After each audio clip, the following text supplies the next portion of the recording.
Iya, imping. Dengan umpan daging ayam dan bebek, petugas pemadam kebakaran akhirnya berhasil mengevakuasi buaya muara dari saluran air di kawasan pabrik Talang Keramat, Banyuasin.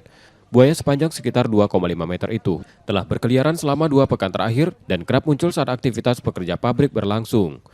Upaya penangkapan sempat dilakukan sepekan sebelumnya, namun buaya tersebut kembali lepas. Kemunculannya diduga akibat terbawa air pasang sungai di sekitar kawasan tersebut sehingga memicu kekhawatiran warga beraktivitas di sungai.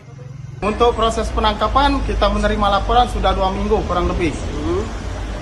Jadi kita intai dulu begitu benar ya? Iya, kita pancing, dia pakai pancing.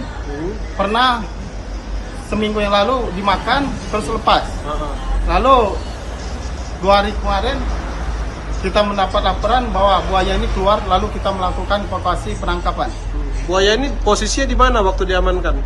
Di perusahaan, Pak. Iya, maksudnya di dalam pabrik atau di gorong-gorong atau di dalam parit. Oh, memang pegawai perusahaan itu resah gitu, Komandan? Iya, sudah resah.